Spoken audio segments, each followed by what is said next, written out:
Welcome to the Whiskey Congress. Honest, open talk dedicated to speaking the truth to those who are open to hearing it. Black, white, right, left. Most importantly, honest, bold, and fueled by good whiskey. In Whiskey Veritas, we are Whiskey Congress. Join the evolution.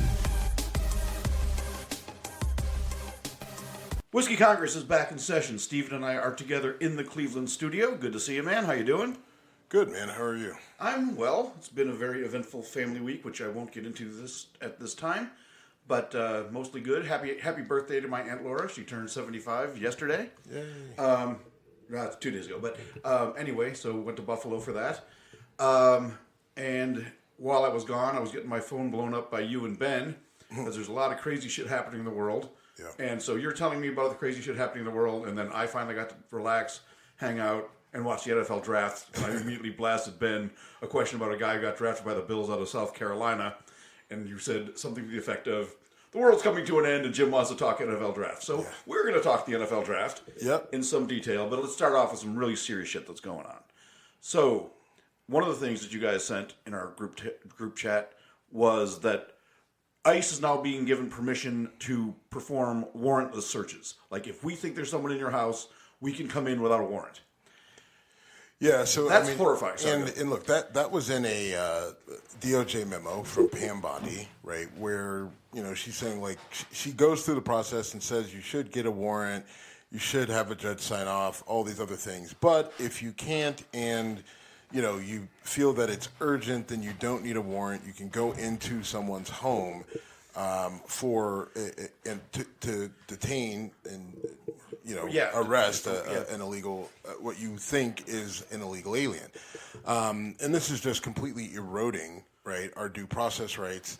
We've had multiple instances of people who either. We've had American citizens detained. We've had, people who have legit asylum claims detained. Some of them deported. Right. I mean, you've got the guy down in El Salvador and that whole situation. It's just it's getting to a point where, this is happening. They're violating our Constitution. They're violating our rights. And a lot of people are, they're illegal aliens, but sure. If they're deporting people who they don't know are illegal aliens, right? They just think they are, and they're not going before a judge. They're not going through the process. They're just snatching them off the street, throwing them on a plane, sending them away because, we think their tattoos may indicate that they're part of a gang. So that's enough to arrest someone. Right. Because of the tattoo or the marking or someone's inclination. And then not only arrest them, but then ship them out of the country to a different country that they may or may not be from into a prison. Yeah. Right? And not everyone goes to the prison in El Salvador. But you still have instances where, they took children who were born in the United States and then, they drop them off in another country. Right, a country that these kids have never been. They don't know anyone, right? Other than maybe if they got, I think in this situation they got sent there with their mother. Yeah, but, and their defense was that the mother requested the kid to go with them. That's their defense. But nonetheless, you're still taking people out of the country, placing them in another country with no due process. Right. Let a judge look at it and make a determination and say, okay, well, in this particular instance, yes, the mother and the kid should go, or no, the mother and the kid should stay, but. We have 3 branches of government for specific reasons so that not one can carte blanche take over and control and do this exact thing, right? That's why we have an executive branch. That's why we have a judicial branch. That's why we have a legislative branch so that they all have to work together and so that that ends up working out best for the people. And what's going on right now is not that. When you're allowed to suspend due process because, we're sure that this is a bad person. I mean, it's not even that they're allowed to suspend it. We've had the Supreme Court come back and say, you guys, you can't do this. You can't do this. And they're just flat out ignoring it. Right. Well, right? So... they arrested a judge. For people who don't know, in the late 30s in Germany, there was something called the Reichstag's fire decree, where the Hitler regime said, we're not suspending due process for the good folks, but these outside agitators, these communists, these awful people that burn down this printing press, they're a threat to our society, and therefore, in their case, and don't worry, it's just for them, but in their case, we can suspend due process. When you can suspend due process for someone, you can suspend it for everyone. Right. I'm going to tell you a slightly funny story. Right before I went to Buffalo, I went to a burrito joint around the corner from here. Just grabbed a burrito. As I'm pulling out, and for those who don't know, I've been mistaken for being Mexican and Puerto Rican a bunch of times. I'm walking out carrying a burrito, and a cop pulls in right behind me and follows me all the way up until I turn down 168th. And it entered my mind. Does this guy think I'm, illegal? Am I going to get pulled over? And I'll be honest, I was kind of hoping for it. One, because I was not in the greatest frame of mind about going to this Buffalo trip.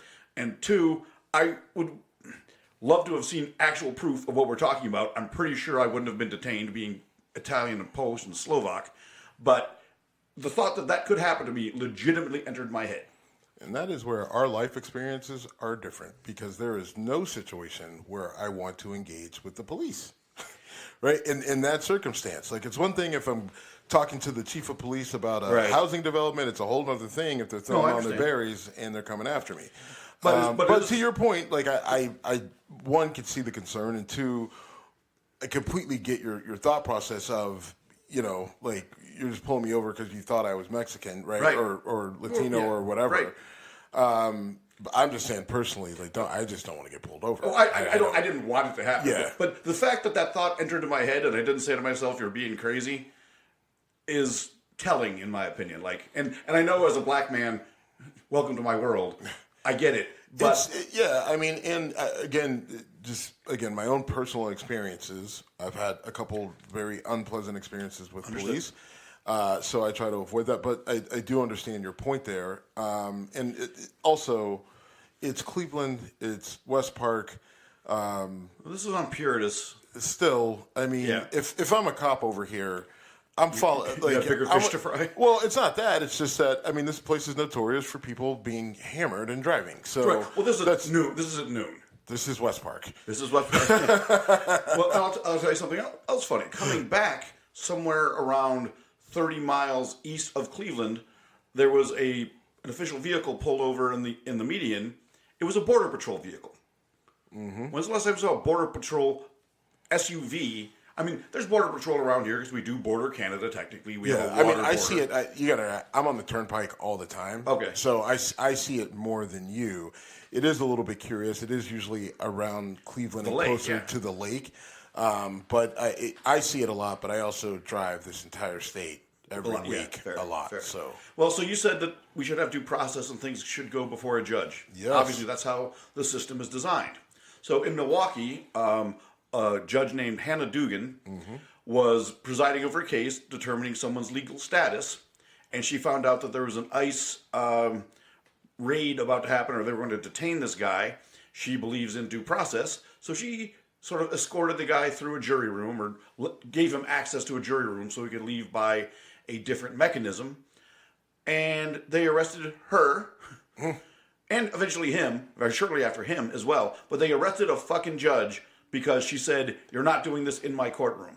From a legal perspective, I don't know how that works, and I don't think judges should be above the law, just like no one should be above the law, including the president. But this is also very alarming to me. Like, it is concerning, and I read the transcripts of her arrest and the whole situation, and what's curious is, so she leads them through the jury door, but they sent 6 people to arrest this guy, right?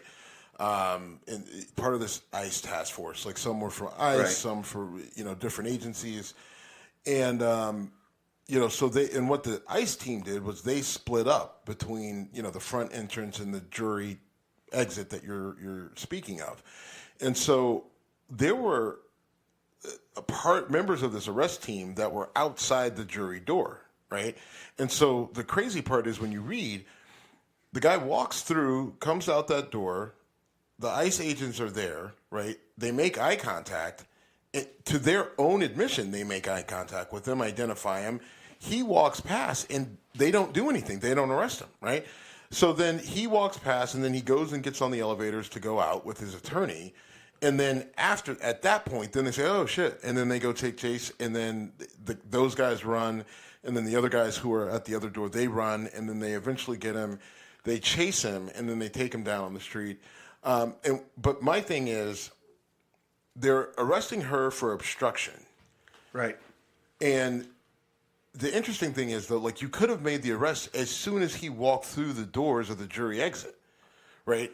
And so if you knew that that was a possibility that he could come out that way, right, which they did because they were there, right, and she sends him out that way and delivers him right into you, it's hard for me to understand how you're making a case for obstruction on the judge, right, on the judge's part. Now, her, sending him through a door that they don't normally go through, right? Like, you can talk about intentions and everything else, but if I'm a judge looking at this particular case involving this judge, my big question is, why didn't you make the arrest when you saw him initially? Right? You let him walk past you. You let him get on the elevator. You let him get off the elevator, and then you chase him and tackle him on the street.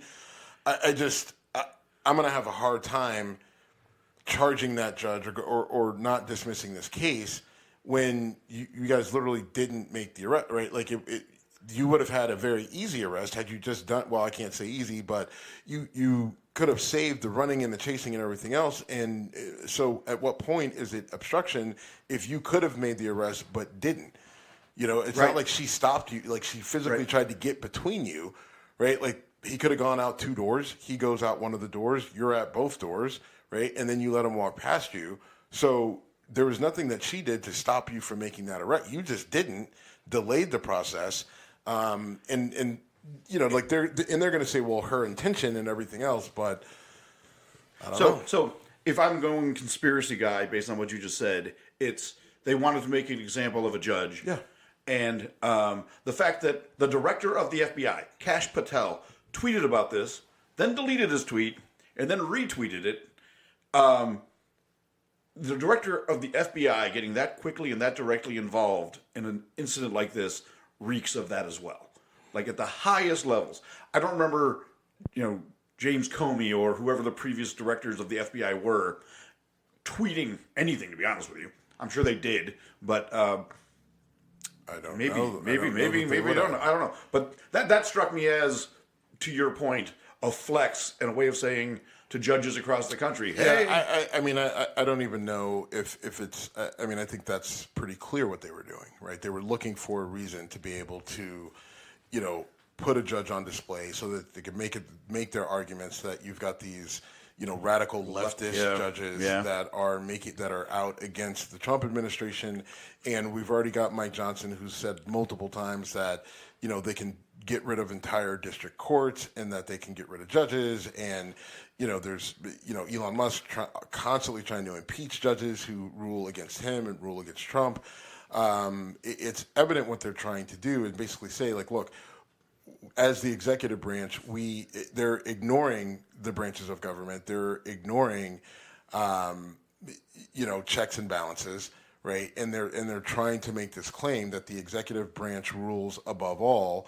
No one can tell us what to do or what not to do. What Trump says goes. Judge can't overrule it. Supreme Court can't overrule it. We're not going to list, right? Like, because the Supreme Court comes back and says, you have to do this. And they say, yeah, we're not going to do that. We don't have to because we're the executive branch and the president basically is king, is what they're trying to say.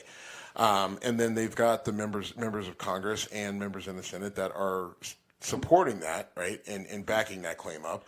And so, look, I think that we are in a constitutional crisis right now. And the question is, how long do we tolerate it? Because we probably got, I would say about a quarter to a third of our country who buys into this wholeheartedly. Right? Believes it, supports it, fights for it.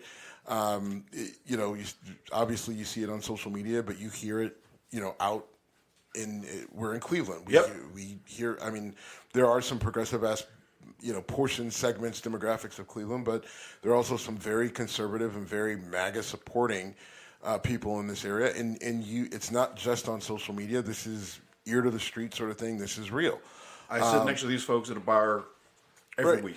And so the question is, like, how long do we tolerate this? And then what is the appropriate response, right? Like, there's the civil response of, voting these legislators out in the midterm and then eventually voting Trump out during the election. But then there's, during the presidential election. But there's also concerns that, are they going to even follow the rules if we do vote them out? Or they're just going to say, yeah, no, never mind.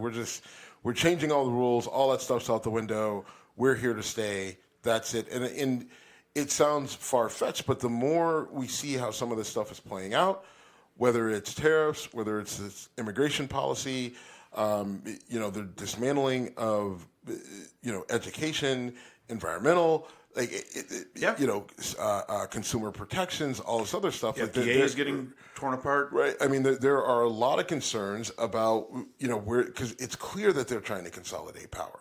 Yeah, and they told us this in Project 2025. Exactly, like they're trying to consolidate power. They want to put themselves in a position where it's virtually impossible for Democrats to move them out of power, and we literally fought a war over this, that being the Revolutionary War, to stop all of this, right? Yeah. Like to prevent all of that, to get ourselves out of this situation and to stay away from it in the future, and yet they're just like, yeah, screw all that. Let's just go back to that because that was cool. Well, but this is all happening under the auspices of the president declaring a state of emergency and then using the Alien Enemies Actors, I don't know if that's the right name for it, from 1797. Mm-hmm. 1797. So a law that is that old, I'm not going to do the math right now, and the fact that no one in Congress is standing up to this, and we talked about this last week, a lot of these folks know better, and they're fucking cowards, or they're just powerless, because if you're a Democrat in Congress right now, you are essentially powerless. I mean, there's plenty of folks speaking up on the floor, but they don't control any committees. They don't control the ability to get stuff on the floor to vote. They sure as fuck can't file articles. I mean, what you need is Republicans to, you need your Republican legislatures, both in the House and the Senate, to grow a spine. And it's almost like this administration has dirt on every single Republican, because you're not seeing nearly, you've got maybe 1% between the House and the Senate that are pushing back, right? And then they're being threatened with primaries and impeachment and all this other stuff. And so I think it's as simple as, if you want to keep your job as a member of Congress, you better march in lockstep with these folks, because if you don't, you're gone. You'll be ostracized now and primaried first opportunity. And how do we know that's true? Because they're either not saying anything, right, but then voting for everything, or they're coming out and what they're saying is, we support it wholeheartedly, this is the best, everything is great, and everything the Democrats do is bad and woke, and, black people are racist, and, you got, this is the way, right? The MAGA is the way forward, right? And so, getting rid of, at this point, you can't call them the Republican Party. They're not the grand old party, the GOP anymore. They're the MAGA party. That's it. Yeah. I mean, the Trump cult is what I would call it. Yeah. I mean, and so how do we defeat it? All ears. I mean, because I think there's a civil way and there's an uncivil way. The uncivil way, I don't know how the uncivil way goes. I don't either. Yeah. I mean, and I've said this, because you had, when you had Obama, and more so under Biden, you had a lot of conservatives who were like, well, screw this, we're just going to start a civil war. Right. Like, we're either going to secede or we're gonna start a civil war. Marjorie Taylor Greene said we need a national divorce. The whole thing, right? Like, and they're all pissed and vinegar about it. But the thing I told conservatives, who, when that would come up in conversation, right, or on social media or whatever, it's like, look, if that's what you want, that's what you want. But we don't know how that ends. Right, you assume that you're going to win, right? But chances are, a civil war ends up going. Everyone thinks that the Republicans would win in a civil war because they've got all the guns and everything else. Right. I don't know if that's yes.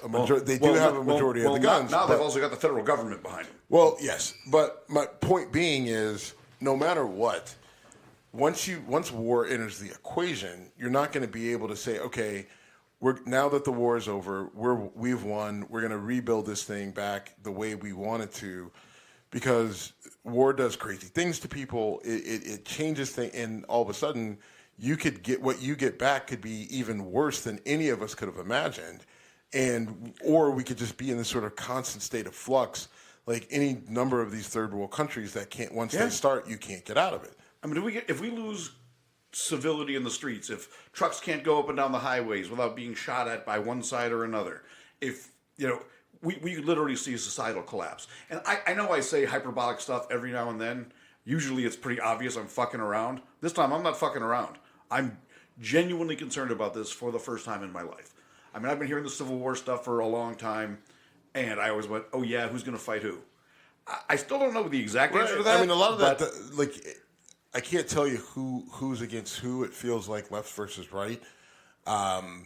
It's not going to be a civil war with uniforms and all that. Right, but I mean, it's just, I think it's a totally different idea, and I know that there's a movie called Civil War. I haven't seen it yet, but I haven't seen it.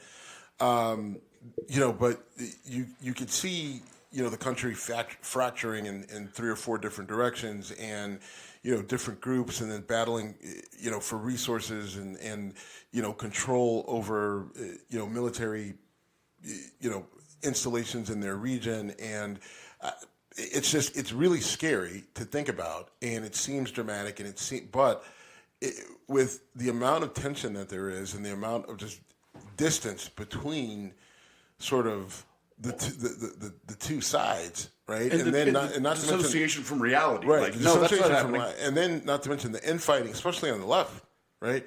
The infighting on the left, and how that would break up, right? Because it's not just MAGA versus the left, right? Like, you've got these different groups within the left, which you've got your people that are way far left, right? That are so far left that you have to wonder, like where they, like how they would kind of, like your Antifa type crowd, right? Who, like who are they? We don't even know what they are, right? Who are they? What are they? But where do they mix into this? You got your LGBT community, right? And it's like, can you set aside the pronouns and all that other stuff to fight for the greater good? Or because, and I don't mean to say that dismissively, but if you're in a situation where we're all fighting anyway, and we're trying to tear down and rebuild this thing, LGBTQ plus whatever community now at this point may say, like, and there's a question on the value of that group in this sort of scenario, but they still, like, look, we're only fighting if there's plenty of LGBTQ people who are ex-military. Yes, I agree, but at the same time, like, their whole stance may be, we'll fight, but we have to have a seat at the table when this is all done. Sure. And so, right, and like that could be a whole different faction, right? Just like thinking how this could like sort of play out, and then where do black people fit in, right? So there's also plenty of gay people in MAGA, just right? saying. Yeah, exactly. But like where do black people fit in this, right? Because we're not a monolith, right? So there's just a lot of different questions on how this could break down. And I don't want to. I'm not saying that we're anticipating war, but just look. Civil unrest is the word I'm going to go with. I mean, that's very real. Everyone is very uncomfortable right now. And another example of this: Trump signed another executive order banning or saying all truckers must be able to speak English, citing it as a safety issue. One, presidents shouldn't be doing that shit. That's Teamsters. That's why we have local laws. I guess it could be a federal law. It's interstate commerce, but. That's just another dog whistle thing, right? Like, we're taking away jobs from people who don't speak English. And what does that mean? Like, so now do people have to take a test before they can drive, like a language test before you have to drive the truck? It's dog whistle. It's purely dog whistle. Right, exactly. To say, because how do you enforce that? Right. Right. You said KRS on your truck radio. Right. So. Or because there are plenty of truckers who were not good students, right? And it could be part of the reason that's driven them to be a trucker, right? They've got limited English language skills, capacity, and what if they fail the test, right? What if you're an American, English is your first and only language, but you speak so badly, right? Like, and you take this test and you fail it, then it's weird, but it's pure dog whistle nonsense. And so two things happen. It's not dog. I want to push back on that a little bit because these are executive orders that are being put out, and we're seeing corporations look at them having fear of the government being retaliatory, and then even if there's a legal ground for them to stand on to push back, they're not, and they're just saying, all right, well, we see this with universities, right? There are universities across the country that are eliminating programs that are basically too woke. Right. Sure. African American studies is going away across the country, right? Women's studies is going away across the country, right? Like, so all these sort of and look, there's plenty of arguments to be made. Should these even be majors? And I would be more than willing to listen to that. And here's why: as an African American male, I'm college educated, I'm law school educated, so on and so forth. Not a lot of people who look like me in a lot of these rooms. A lot of the black people that are more successful, right? Like, they're around these sort of community development things. They've got these African American stuff, whatever, and it's just like, what are you guys doing for us here, right?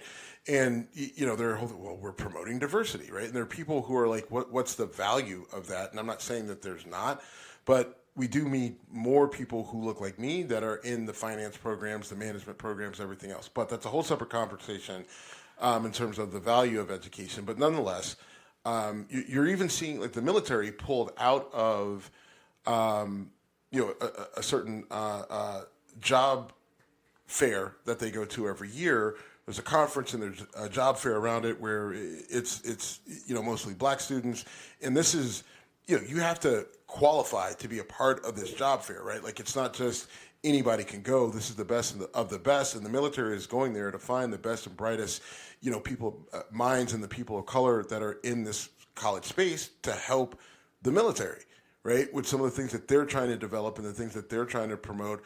And the Army's like, we're not going to go to that anymore because according to Pete Hegseth and the crew, that's a little too woke for them, right? Yep. And so now you're literally, the military is cutting off its nose to spite its face, right, by saying we're not, if it's deemed too woke, there's too many minorities involved, right, or it's directed at minorities, we're going to pull ourselves out of it. So we're going to risk losing talent that could help our national defense in the name of fighting back against the woke mind. And further to that point, you brought up universities a bit ago. Universities are seeing foreign students, which, by the way, when you are in the research world, Americans are in the minority, regardless of race. I mean, it's largely... And they come here because of opportunity, because of funding. India. I mean, all over. European, African, Japanese, yes. And as a former American graduate student in the pharmaceutical science department, I was definitely in a minority as an American. I mean, it was sort of considered a joke that like the Indian students would gravitate towards some of the Americans, and then whatever. Even when I was in college, right? Even I'm at UMass in the engineering department there. Like, I mean, it was, again, Middle Eastern, Indian, Asian, right? Like, there were a lot more of them than there were American students. It changed a lot more at the PhD level, though. I'm sure. And the people are going to stop coming here if they're worried about getting deported every damn day. Yeah, I mean, we've got stories of students that have been detained and shipped out of the country, or like their student visas have been revoked. It's just it's a concerning and scary time. And again, my question is, how does this get resolved? Is it civilly or not? Or not? And I want to back up what you said a bit ago about corporations kowtowing to the administration in a way that I found shocking. So I was watching the White House press secretary, who, by the way, had Tim Pool give her a question that was the most softball question ever asked in history. No, softball isn't fair. The most bootlicking question ever. Basically, since the mainstream media sucks and you guys are great, can you tell me how great you are and how much they suck? If you don't know who Tim Pool is, you're better off as a person. But also, he's at a White House press briefing wearing a hoodie and a signature indoor winter hat. The same guy, I didn't even bother looking it up because I'm not going to give him the fucking clicks, but I would bet big money he went after Zelensky when Zelensky was wearing military fatigues in the White House, and this douchewagon is there in a fucking winter hat at a White House press briefing. But to your point, so she said that Google has already recognized that the Gulf of Mexico is now the Gulf of America. And I thought, you fucking clown, there's no way. So I went on Google Maps, clicked on somewhere in Florida, blew it up, and according to Google Maps, that big body of water is now the Gulf of America. Is that a big deal in the grand scheme of things? Probably not. Maybe I'm wasting breath talking about it, but that alarmed me because with words from a president, a company the size of Google would flip and just say, yep, we're going to do it, Mr. President. Yes, sir, we're going to do it. that is scary to me. I mean, does it, again, in the grand scheme, if we walk out of here at the end of this administration and the worst thing that happens is people start calling the Gulf of Mexico the Gulf of America and maps end up having to be corrected, then we've won? But things like that, which might seem trivial, might seem... That's Apple Maps. Apple Maps did it too. Yeah, I don't have Apple. It's something that happened a while ago, so that's why I just now noticed it. Yeah, like both Google and Apple changed the Gulf of Mexico to the Gulf of America a while ago. In the last few months, it's pretty embarrassing. Really. It's absolutely embarrassing. We look like fucking idiots to the rest of the world. And I watch international news, and it's like they're looking at us. Canada's basically said we can no longer rely on the U.S. Europe, and it showed up at the Pope's funeral. So the Pope's funeral goes on. Macron from France walks up. Zelensky and Trump are talking. Macron walks up, shakes Zelensky's hand, talks to Zelensky for a second. Trump extends his hand, and Macron kind of like pats him. Like, I'm not shaking your hand, cocksucker. I don't know how to say that in French, but I'm guessing that that's what was said. It's a big fucking deal, man. It's our international credibility, our domestic stability are things that are in more peril than at any time in my lifetime, and that's not even debatable in my opinion. I mean, I agree with you. And I've got my own thoughts about it. I think we have to be careful about what we say, right? I think more so now than ever. So right, this is being recorded, by the way. Right, and what I mean by that is not because I want to kowtow to the government, but I don't want to put a target on our back. Yeah. The fact that you're thinking about that, and I've thought about it too, says a lot. I mean, right. Because you and I would think you say the wrong thing, right? I mean, and listen, we know this whole thing with Ed Snowden going back, almost 10 years now. We know that the government can, listen to our phones, see what we're texting. They're scanning. We publish this shit. Right, like they're scanning social media. They're on YouTube. They're looking at all these sort of things. So if you feel that your government could, like you don't agree with your government, and you feel that your government is just ignoring due process and ignoring checks and balances, then you're going to be smart to just kind of not put a target on your back, right? And just say whatever you feel, right, because it's just it now becomes dangerous, and so you have to think about how you're going to fight this fight, and you can't fight it if you end up getting arrested and sent to a El Salvadorian prison. If I'm deemed a threat, and we mistook, when I was telling you about that experience earlier, my last name is not a typical. I almost said my last name. Fuck it, I'm not doing that. Yeah. But my name. You can't look at my last name and say it's Slovak. Technically, it could be a lot of things. I mean, it's not an Italian name, and it doesn't end in ski. So you could say that doesn't look Polish to me. Right. Anyway, that's that. The fact that thought entered my head and I didn't call myself crazy for it is really frightening. So. Are you ready to talk football? Yeah. I mean, because look, until the world does fall apart, right, and we are in a civil war, football's still going on. So I'm going to take joy in that while we have it. Not to say that it's going anywhere, but I did think that text was funny, right? Like, there was just a series of really just awful things happening, right, and then dark thing, and then the first thing that you jump in with. How good is TJ Sanders? Right. I would like to talk about him, though, because I like him as a player. Interesting background, basketball guy, didn't play a lot of football, really high IQ, super athletic, big, strong, just needs to develop more just football skill just from a lack of not playing it for an extended period of time. But I thought that was a good pick for you guys. Thank you. And just so people know, our friend Ben is from South Carolina, is a big University of South Carolina fan. So that's why I texted him and asked that question. But I was only mildly offended that you didn't direct it. You know what? I was expecting some. I actually thought about just texting Ben so I wouldn't catch that crossfire, and I'm like, no. Why would you not want me to give my analysis? I did. This is what I fucking do. I know. I watch more. I probably watch more college football than anybody you know.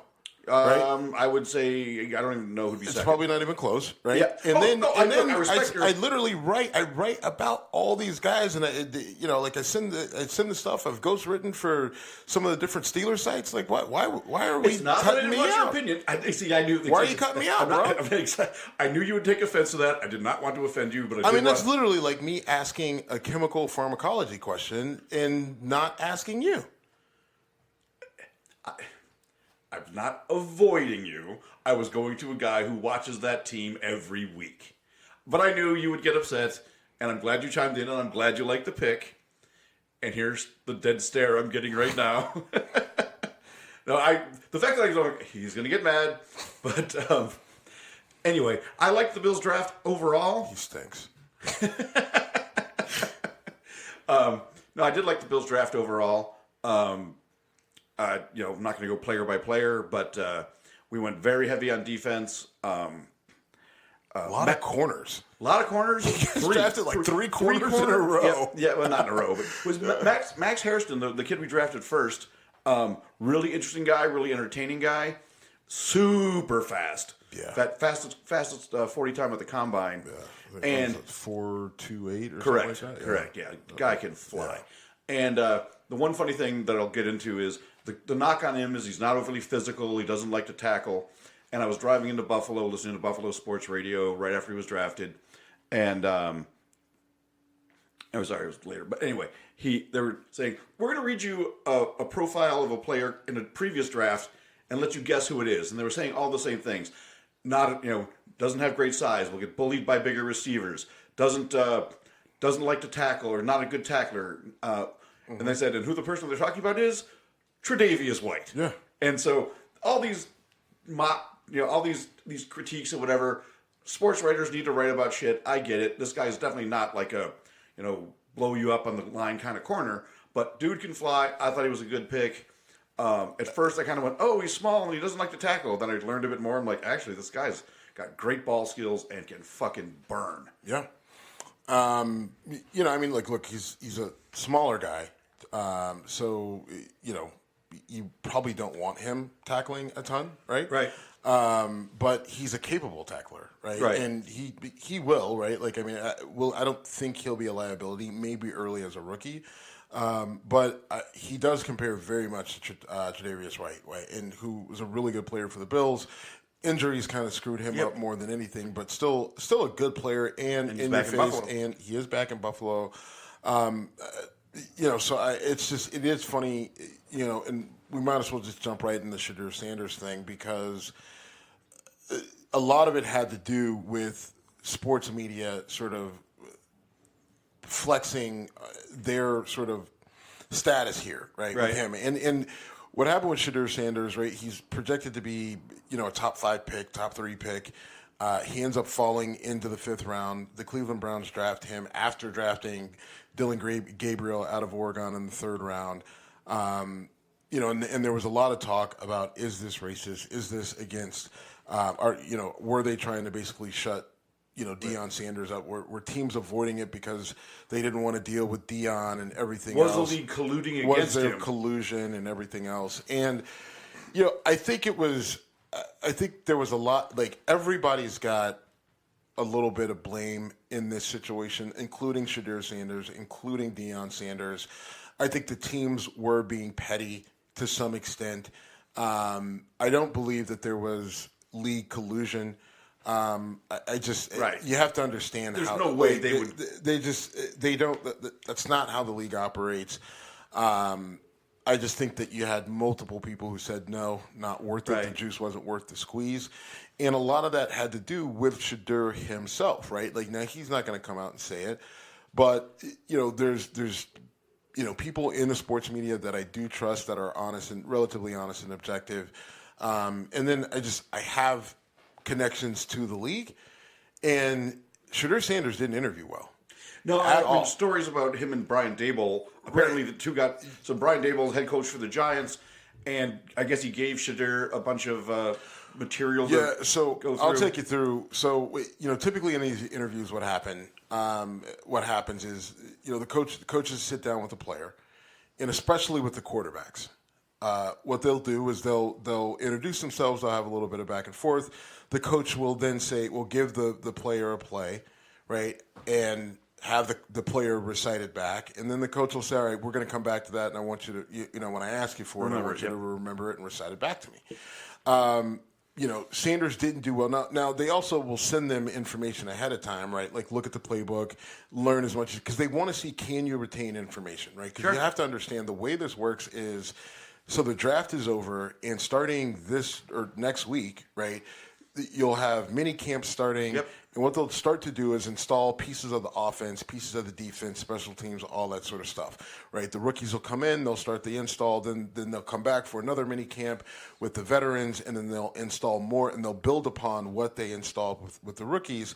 And so there may be a week or 2 weeks in between those two. So they need to know if they get, like when they put in sort of the base level offense, defense, whatever, will you be able to remember it 2 weeks from now? Because they're not going to go back and go over the basics. They're just going to build. Right.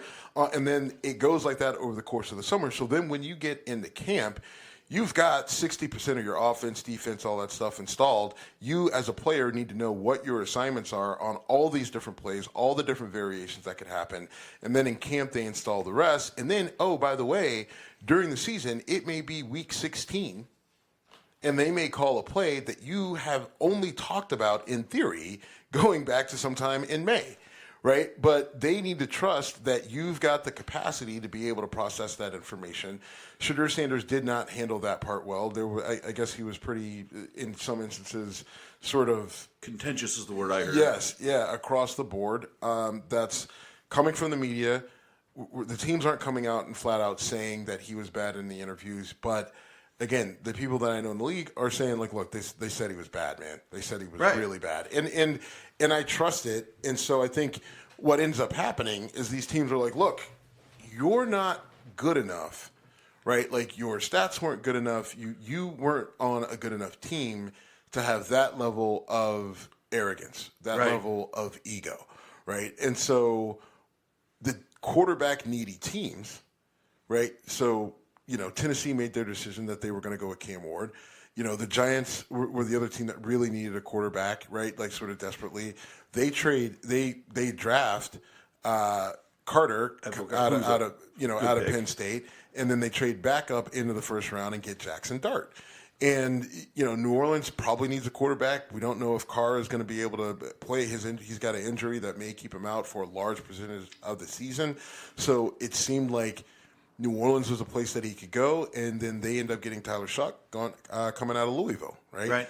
The Raiders were another one that were targeted for that said, well, he could go here, right? Like, yes, they just signed Geno Smith, but they need to have someone waiting in the wings. Aiden O'Connell wasn't great when he was given the opportunity.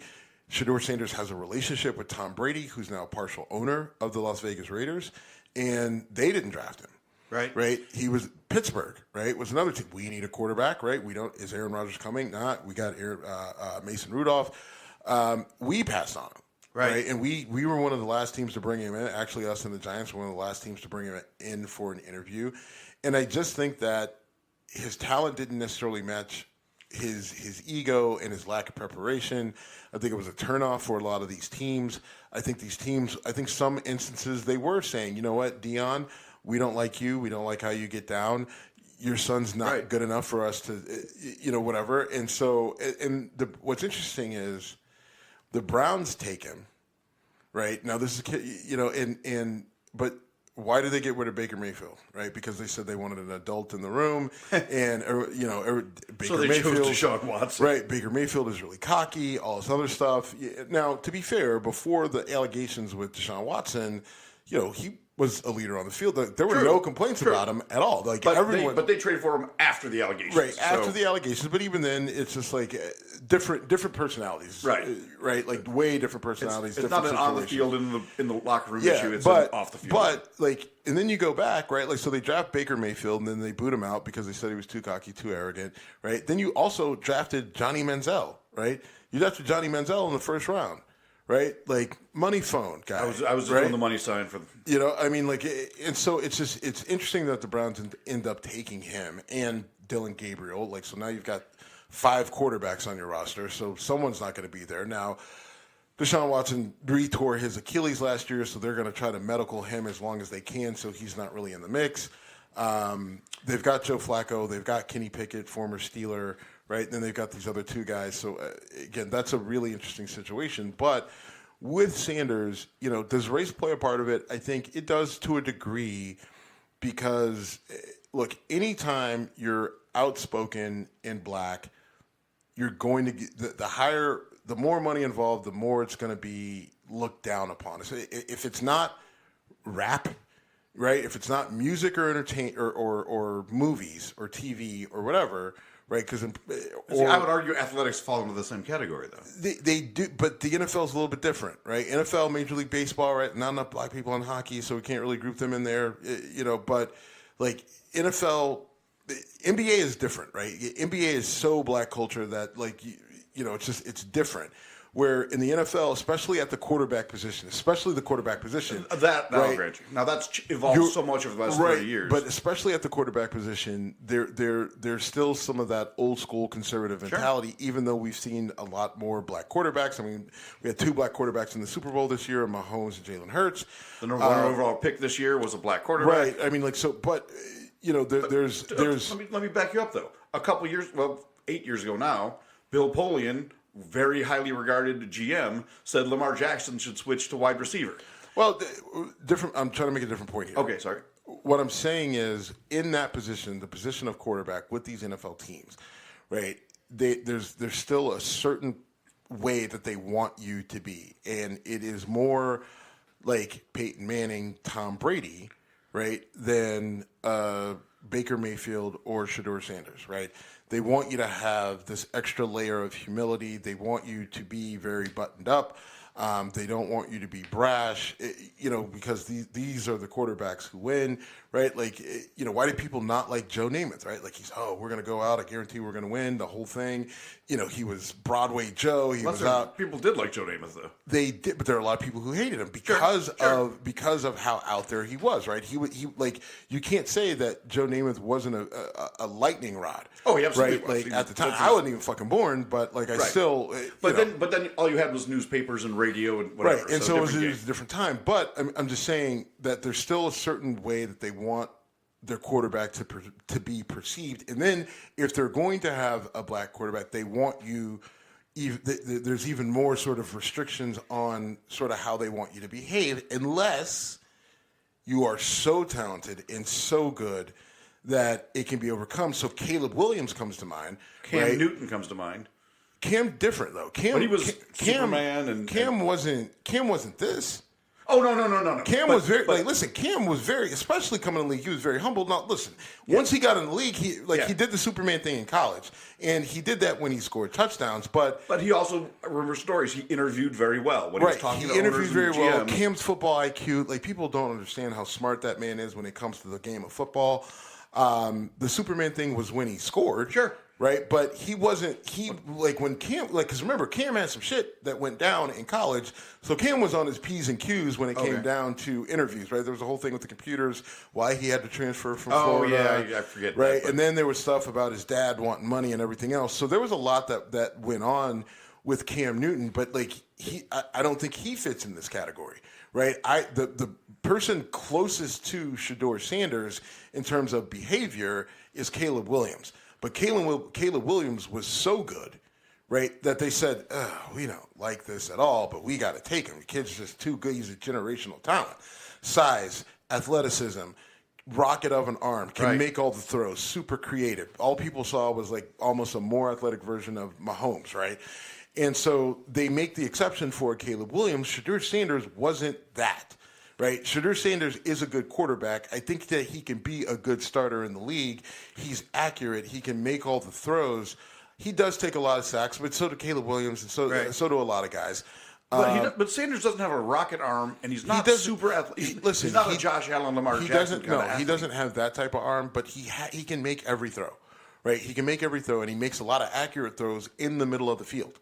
Right, where a lot of guys in college kind of avoid it, right? Like he can, and he's really good at moving safeties with his eyes, and he can do a lot of those things, but he takes a lot of sacks, but he also had a terrible offensive line. They didn't have a running game. There's a lot that goes into him, but I think he can be a good starter, but he's not a generational talent, and he's not a guy where if he comes with any sort of extra baggage, you're going to push that baggage aside to draft him. Now, if you want to argue especially early, right, and if you want to argue over the baggage, I'll listen to it. But if he's not interviewing well and he's not preparing for interviews and he can't do the thing that every other quarterback did, I guarantee you Cam Ward was able to recite back the play long after anyone sort of presented to him. I guarantee you that Tyler Shock and I guarantee you that Dylan Gabriel, all these other guys interviewed just fine. Will Howard, who the Steelers drafted, everyone talked about how well that he interviewed, right? Right. And, and he goes on the quarterback thing with John Gruden,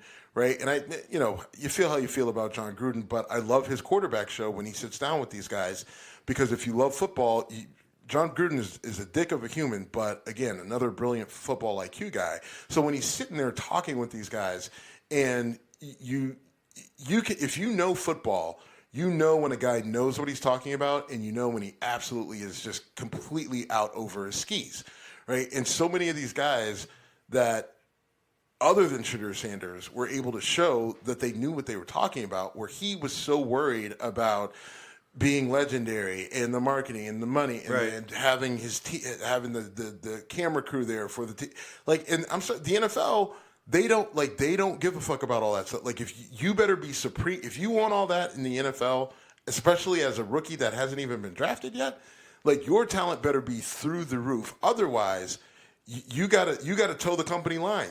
Right. You got to shut up. You got to answer the questions. You got to be extremely humble. Right. And then once you get in the league and you make a name for yourself, then go be an asshole. Prove it on the field. Right. You Prove it on the field that you're worth it. Then okay, fine. And a lot of people don't like it, but that's life, kids. And the added feature is that you mentioned Deion being his dad. Deion, whether he wants to, Deion will be at his games regularly. Every time he's at the games, someone's sticking a microphone in his face. I don't know about that. You don't think so? He's the head coach of Colorado. I'm aware. So logistically, I don't. You don't think he'll get charter a plane and fly to wherever? I just think it's tougher. He's got two sons in the league. Okay. Right? Like, I mean, he's got Shiloh, he's got Shedeur. Neither one of them is probably going to start.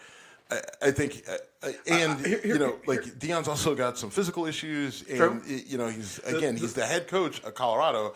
The thing that I would be afraid of if I was an NFL head coach and I had Shedeur Sanders on my team is I start someone ahead of Shedeur. That guy stinks. They're going to seek out Deion, whether it's at the game or elsewhere, and say, what do you think about this? And he's not going to hold back. And he's not the first father to champion his kid, and there's really, sometimes Archie Manning did it with Eli. Oh, absolutely. Right? I mean, you can go back to John Elway. And just like Archie Manning with Eli, I don't know Elway's situation, but Shedeur is financially set. Shedeur is financially set. I mean, even without his dad's money, he's made a ton of money at NIL, so he can make money without needing the league. Eli Manning could make money without needing the league. A lot of these guys aren't coming from that background. They don't have, a multi-million-dollar net worth upon graduation. Right. So but even then going that back probably to fuels the Caleb, arrogance. but even going back to Caleb Williams and Johnny Manziel, right? Like Johnny Manziel's family had oil money. He didn't need the money. Of that was bullshit, though. Did you ever see the Netflix special? Their family still had money. They had money. They weren't wealthy. They were upper middle class. According to Netflix, it was all show. Netflix can't be right. Well, it was a documentary. It's on Netflix. I'm going with. Okay. Either way, I contend that Johnny Manziel would have been fine financially, even if he didn't make it. Okay. But I mean, whatever. But Caleb Williams also had NIL money, right? So enough to Johnny Manziel didn't make the league in large part because he was a jackass. Now, his physical talent was also limited, but he was a jackass. Point being, though, with Shedeur Sanders, I think you because here's the thing with Caleb Williams. Caleb Williams, as for a lot of obscure shit, he was really arrogant and cocky, and people talked about not liking it.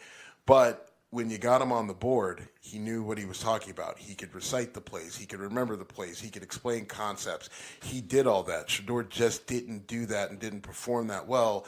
And was I in the interviews? No.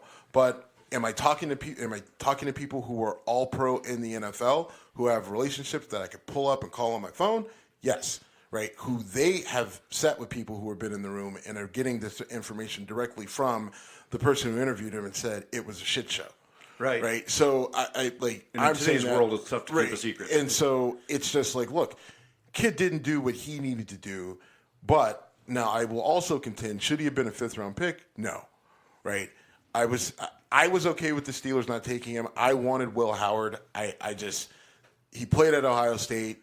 Am I partial? Yes. But I watched the kid win a national title, and I watched him play his best ball against the best talent at the most crunch time, come out, win it all, and not just win it, right? Because everyone's like, oh, well, the defense did play lights out. But that was a close game at the end, right? And it's a combination of Will Howard, Ibuka, and Jeremiah Smith, because Ibuka goes to him and says, hey, look at the way that corner is playing on this play.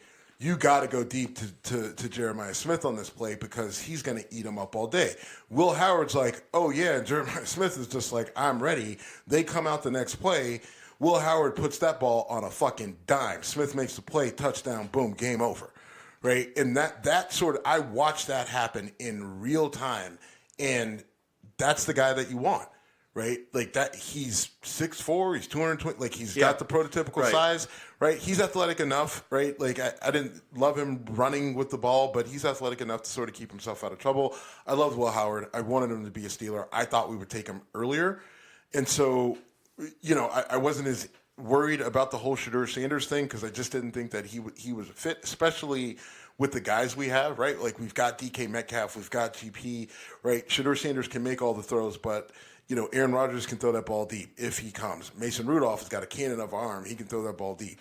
Will Howard, he got a cannon of arm. He can throw that ball deep. Shedeur's got a 22. I'll give him a 40 cal. Not bad. Cal's. 40 cal's pretty good, right? 40 cal's pretty good, but you'd rather have something that. Anyway, point being, his arm is some gun talking to you or something. His arm is strong enough, but when you got average NFL arm, right? Exactly, and then Will Howard's just got.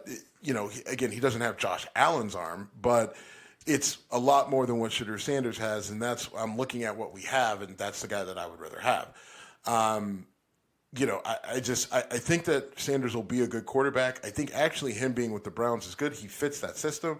He'll be able to do a lot of the things that Stefanski likes to do, going back to when he was at the Vikings and looking at when the team was most successful. I just think he didn't do himself any favors. His dad didn't do him any favors. Deion talking to the media. Going back to your point, though, about a coach being worried about Deion saying this or that or whatever, the only instance as a coach where I think any of these coaches would actually give a shit is if I'm Schottenheimer in Dallas. Oh, because Jerry Jones. Because Jerry Jones, their relationship there, like that. Like if I'm that situation, I would be worried about drafting Shedeur. But Jerry's doing the drafting, so kind of as a coach, I'm kind of there like shitting my pants, hoping he's like, God, don't tell. Okay, we didn't. But any other coach in the league, I'm not really as worried about it. The media loves to talk about this. Everybody, distract. These coaches. They don't give a shit. I'm telling you. I know everyone loves to make a big deal about it. All the NFL, they talk distraction. Could he be a distraction? Yeah, I just don't think there's a coach that cares about that. GMs and owners may be thinking about it, but I don't think the coaches care. Well, you used the expression, the juice didn't justify the squeeze, and I was going to use that line, so I'm kind of mad that you got it in before me. But the way people don't think about this, and they should, is this isn't the NFL versus Shedeur Sanders. There were roughly 7 to 10 organizations that could have legitimately drafted a quarterback that high. And they had to weigh do we want this? Does the talent exceed the baggage and the hassle? And a bunch of them passed on him until it got to the point where it was the 5th round, and the Browns said, we'll take it. The one for me that really stood out as New Orleans. New Orleans taking Tyler Shock out of Louisville, a guy who, couldn't finish the season healthy, who hasn't seen as much. Might have to have surgery. Right. A guy who hasn't seen as much football as Shedeur Sanders has played. Physically, he he's a big guy, another guy, 6'4", he's got the arm talent, everything else. Right. He just hasn't seen as much football. I thought that was curious to take. If that's the guy that you want, then go get him. I thought that was interesting. We'll see how it plays out. Because, look, the kid's health could be behind him, right? He could be healthy. He could have a completely healthy career and end up being really good. He's with Kellen Moore. Kellen Moore, I think, is a really good offensive mind, right? His offensive have been very good where he's been. We've seen the likes of Dak Prescott and, Justin Herbert was okay with them. Right. He was in Philly. They won a Super Bowl. So I like Kellen Moore. I like the pairing. I just think that was an interesting choice. If I'm New Orleans, I'd probably go with Sanders over Shock, but... And there's one form of discrimination that the NFL acknowledges, and it has nothing to do with race. It has to do with measurables. If you're a quarterback and you're 6'1" or under, there's a big hurdle you have to clear to get considered. Not anymore. Yeah, still, come on. Baker's not tall enough. Now, they drafted him number 1 overall, but then the first time he gets a ball batted down, he's not tall enough. And it's not just quarterbacks. Oh, this Kyler Murray?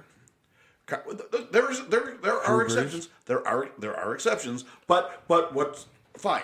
People jump over that hurdle because they say the talent overcomes this limitation. I personally think it's overthought, and my favorite example is former Bills defensive tackle Kyle Williams was an all-SEC player, ended up playing in the NFL for like 12 years, multiple-time All-Pro.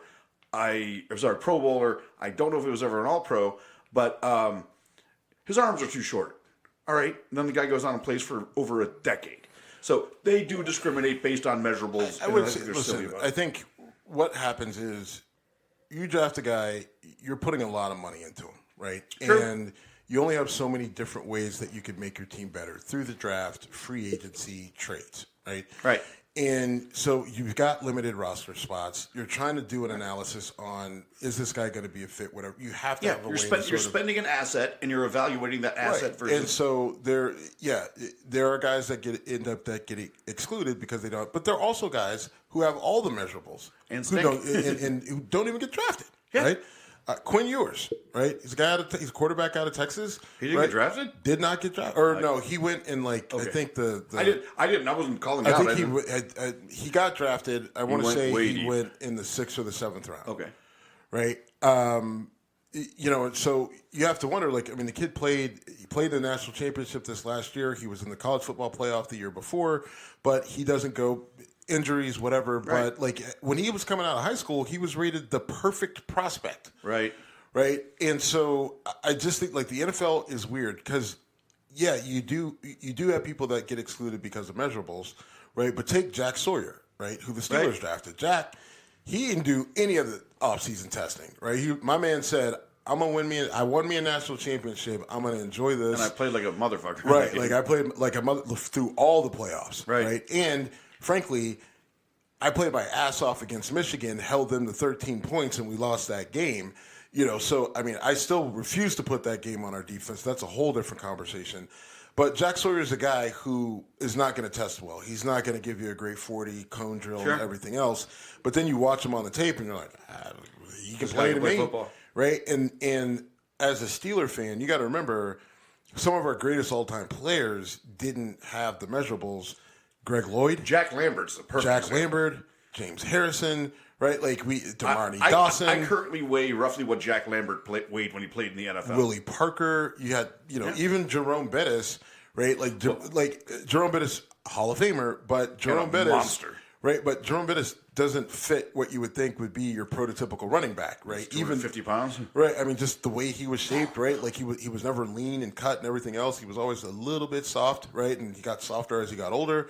But even we had guys like Levon Kirkland, right? Levon Kirkland should have been a nose tackle. He was an inside linebacker, right? And he was very good. He could cover out of the backfield, which made no sense that the guy could run like he could run. I have a memory of him picking off a ball intended downfield for Thurman Thomas. So Jim Kelly lost the ball, and he's getting guarded by a 260-pound linebacker that's shaped like a bowling ball. And you're like, oh, we got this. And the fucker jumps up and just, I actually remember the play. I remember too. I was at the varsity club in Columbus getting taunted by Steelers fans. I remember it all too well. But and you go through the league. I think that the league is weird because you're right. If you don't have the measurables, then that can exclude you. But the league is literally littered with guys in the Hall of Fame, guys that are playing right now who actually don't have the measurables, right? Like Hines Ward is another guy. Hines Ward was slow as shit, right? Like Hines Ward wasn't fast. Like there's no reason he should have been a receiver, right? He played quarterback. Like he wasn't big. He wasn't fast. He didn't do anything great, except he was a great blocker and he caught everything. He was tough as fuck. You know, I mean, you go through, like, so I agree with you to a degree, right? But then at the same time, every single team has got John Randall. So what I'm talking about is guys, if you don't have the measurables, you have a bigger hurdle to jump than guys who have all the gifts. But guys with all the gifts don't always come through. I always obsess about receivers and their 40 time. The other day I was looking at a list of like the top 20, 40 times in the combine among NFL receivers, and it was hardly an all-star list. There's lots of guys who ran 4.2 somethings and barely hung out in the league. Yeah. I mean, the Browns did that. They drafted a guy, Anthony, I can't remember his name, but he was a 4.3, 4.2, 40 guy and couldn't catch a cold. Right? I mean, you've got Darius Haywood-Bay. That's what I was trying to come up with. Who the Raiders drafted, right? I mean, he ends up being a solid player, good career, but it was a special. His career was built in Pittsburgh as a special teamer. Right? Like, we barely used him on offense, right? I can remember maybe 3 plays of him on offense, but I do remember a lot of plays on him on special teams because he could fly and he would get down and down the ball or make a tackle or whatever. You guys, I mean, speed, you can't teach speed. You cannot. But there's lots of guys who have that and people fall in love with it. And then, yeah, look. I'm guilty. I'm one of them. It's, and I'm not because I watch so much football. And when you sometimes, and this happens in NFL war rooms, you'll have the guy who'll say, the analytics guys, the measurables aren't there, we got to pass on them, right? But then there's a football guy in the room that says, we can't pass on them, right? I don't care what the measurables say. Look what the guy does on the football field, right? And there may be fewer of those guys in the league now, right? The analytics are definitely starting to take over. But they're still in there, and some of the analytics guys are learning to be football guys, right? And I think that's how you get a guy like Jack Sawyer drafted to the Steelers in the 4th round, right? And there are a lot of people who hated the pick. They're like, he doesn't have a position, he's too slow, everything else. And I'm like, I guarantee you, Jack Sawyer ends up being a good player. Maybe he's not an all-time great, but I guarantee you get Mike Vrabel production out of him, right? Mike Vrabel with the Patriots, which is pretty fucking good. Yep.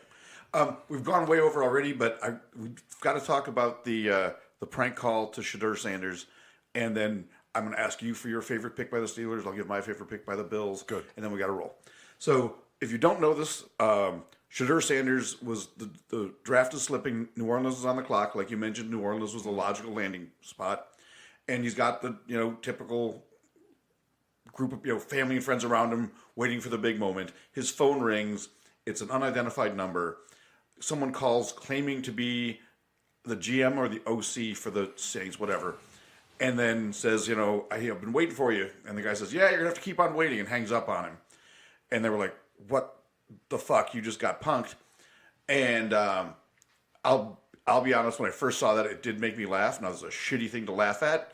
It's a shitty thing to do. It turns out the person who did it is the son of the defensive coordinator of the Atlanta Falcons, whose dad left his fucking iPad open, I guess, and his punk kid gets on there and does this. Absolute shitbag thing to do. And I'm kind of glad they identified the guy. Yeah, for sure. I mean, so it's Jeff Ulbricht's son, Jax. I think he's a student at Ole Miss. Goes to his dad's house to see. Now, the kid's 21 years old. This is not like some 15-year-old kid, right? Not a high schooler. The kid's 21 years old, in school, frat boy. Goes to his parents' house and then sees his dad's iPad open, gets a couple numbers, because he got Shedeur and he got Warren from Penn State, the tight end. Okay. They pranked them both, right? Warren's was like... He went in the first round, though, didn't he? What's that? Didn't Warren go in the first round? Yeah. Okay. That prank doesn't hold up. Right. I mean, so, but still, they called him early, right? I mean, early in the first round and got him before he got drafted. But nonetheless, I didn't think it was funny at any point. I just thought it was a sick thing to do. And you got to understand, listen, just this time last year, right, my younger cousin is we were fighting to get him into the NFL. It didn't work out for him, but it was that 3 days of the draft, right, hoping that his name gets called on day 2 or day 3, and then hoping that the phone rings from one of the teams that he gets signed as an undrafted free agent was excruciating, right? And I'm sure. This is for me, and I'm his older cousin, but I had gone out with him to Arizona to do some of the training, and had taught literally went to New Orleans to right, watch him. Went to New Orleans. I should have been there. My flight got fucked. Me and him, we were on calls with teams, right, talking to him with the Colts and with the Saints and with the Bears, right, having these different conversations, working with the agent and everything else, and it is. For him, it's different because he, best case scenario for him was 6th, 7th round or undrafted free agent. So you've got this long wait. He knew he had a long wait. And then, even after the draft, you're hoping that you get that call after everything shuts down. It didn't come. It's just an excruciating experience.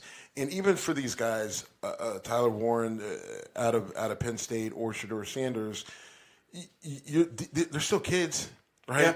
And there's still a lot of emotion. You don't shitbag thing to do. It's somewhere between it could be the greatest day of your life or the worst day of your life, depending on how it goes. And to fuck with someone like that to me, that's the sort of thing where that kid comes to me and he wants to be a housing developer, and I'm like, why do I know your name? Right? Oh, absolutely. And it's just you know what? I don't. I'll call him and say, hey, you got the job. No, oh, wait, no. See, I know. I just, for me, that sort of pettiness to me is that's the sort of thing that makes that literally it makes me want to fight, right? It's such garbage human behavior, right? That sort of that frat boy bullshit, right? That ends up getting awarded, right? Rewarded. These kids end up being Secretary of Defense, right? They end up getting these ridiculous jobs and everything else like that. And it's just you're a prick, right? You look entitled prick. You end up fucking Matt Gaetz or whatever. To me, there's just no humor in it whatsoever. It's not intelligent. It's not. It just. I don't know. No, it's a shitbag thing to do, and I love a good prank when it's done under the right circumstances. I have a friend that fucked with me a while ago. I don't, because I'll fucking fight. Fine. But I'm trying to think if you've ever done anything to me like this. But I've got a friend who does not listen to our show as far as I know. If he does, I blew it. But he fucked with me a while ago, and I've been putting pieces in place for revenge for going on a year now, and I cannot. The stars haven't aligned, and when that goes through, I will be bragging about it for days because he fucking deserves it because he fucked with me first. And you know what I'm talking about. But a prank is different. Right. Well, among friends. Right. If you do something to me, if I do something to you, we're friends. You might get pissed, but your situation, I know what you're you're talking about, which is funny. That's different, right? Sure. It's not screwing with you. And it's not like him jerking your emotions. Right. It's not like you were saying, hey, I'm waiting for this big consulting gig. It's going to do all this sort of stuff. And then he calls you and he's just like, hey, this is Bob from such and such chemical. Right. What could be done to me is, let's say I meet this girl at the Irish pub and I think she's the hottest thing ever. I literally just gave a way better example. Well, I give her my business card and she says, oh, I'll call you. And then you get some girl to call me and say, hey, this is so-and-so from PJ's. Meet me here. And then I go there and I sit there waiting going, come on, what's happening? That would be you think it'd be funny. You're a dick. It's like the grin that says it all. The worst, first of all, I don't even consider this a prank. I consider it a favor. And I think you need to let me do this favor for you. I don't like where this is going You've never done Molly? Okay, we're not doing that. Right, we're not revisiting. You're correct. I have never done it. You've never I'm not done going it. to. So that's right. I think, look, in this day and age, right, we're all a little freer, right? You've tried the cannabis thing. I'm just saying, we get you in a safe space, which is your home, right? We get you a little Molly. I get a lady friend, right? Okay, that's right. You've talked about doing this horrible, Molly, shitty thing to me, right? Get you guys in the because here's the thing: with that sort of drug, you need someone else there, right? You don't want it to be with me, right? You're right. You want to, okay? Right? You don't want to have that I'm going sort to of give Jim Molly experience thing is not funny at all. All right, let's move on to this has been going on for years, folks. If you're listening, this is an ongoing. You know how many discussion. people would be like, "Yes, thank you." Well, and how many people would say that's a felony? Anyway, I hope that judge gets arrested. All right, real quick, we're way over. Your favorite Steelers draft pick? My favorite pick is I'm torn between the Ohio State guys. I liked all our picks. I liked our draft. We did what we needed to do. We added depth to the defense. We got a running back out of Iowa. I didn't love that pick. I wanted somebody a little bit faster, but this kid, he's got enough speed. A lot of people are comparing him to Najee Harris, which is wrong. I think he compares closer to Le'Veon Bell. He just doesn't have breakout speed, but he's got better vision than Najee Harris by a lot. He's shifty enough, and he's got a burst. And I believe he had over 90 runs. Well, I tried to stick it to one pick because I knew this would be of 10 yards or more, right? And then of those 90 plus runs of 10 yards or more, 32 of them were 20 plus yards. So the kid can get out and get away. But I think my favorite is probably going to have to be Will Howard. Oh, wow. I think, and here's why. Again, I like Will Howard. I think he's got some intangibles. He's got measurables. I watched him win, and he's a kid who's a fighter. He's scrappy. He's scrappy. He fits. I think he's very similar to Mason Rudolph, who you already have. I think that he's a guy who could develop into being a really quality starter for us down the line. And the value, you get him in the 6th round. I had us taking him in the 3rd, which I wasn't thrilled about because I knew we needed a running back, and I was afraid that our running back wasn't going to be there. They take a running back in the 3rd, and then you still get the quarterback that I want in the 6th. I think that ends up being my favorite. Mine's Landon Jackson, defensive end out of Arkansas, just because his story is so interesting. Well, first of all, the guy's a physical freak. I mean, he is 6'5" or 6" and 280 pounds, strong as fuck. And he has a condition called alopecia. He has no body hair. Mm-hmm. And I knew a kid dated my cousin's daughter. Ryan Shazier had alopecia. It was a really good player. I didn't know that. Yeah, Ryan Shazier was a great player. Right. Ohio State and Steeler. Right. He ends up getting paralyzed against the Bengals, partially paralyzed. Ryan Shazier had alopecia. He talked about it a lot. And so does Jada Pinkett Smith. That's true. Caused the whole thing. Yeah, and then got Chris Rock slapped. But the kid I knew, and Shazier fits into this, and so does Landon Jackson. They probably got bullied a lot as kids, and they get tough. And he's got a chip on his shoulders because of that. The kid that dated my cousin's daughter was like a skinny kid, but he was like, karate expert and apparently could just fuck people up. And so anyway, I'm happy that he got through that journey. He seems to have a great attitude, strong as fuck. Yeah, his story is actually really interesting. He was a high-ranking recruit, but he was long and skinny. He has done a good job of putting weight on. He's done a good job of being able to use leverage and get down, and really being able to keep tight corners to get to the quarterback. I think he's going to have to get stronger to play for you guys and get in the rotation. But I think in certain instances they'll be able to get him on the field early. Or they'll be able to get him on the field early in his career. Right. Maybe not this year, right? But I think that they'll find a way to get him in the rotation, and he'll develop. But his story, what's interesting, when he got recruited, he goes to this camp, right, and he does one of the drills for the D linemen, and he just looks so awkward, right? He's tall, he's skinny, he's bald, super pale, right? And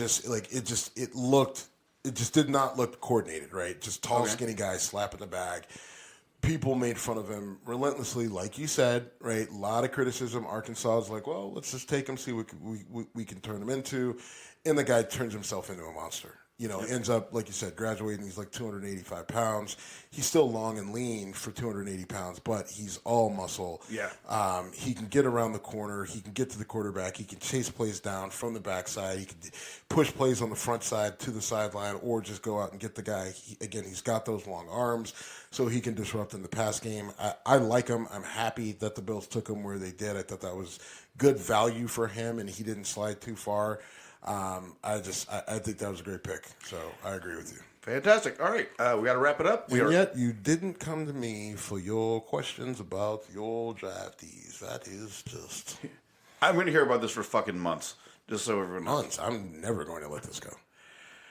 We are at Whiskey Congress on Instagram and X. And we're done.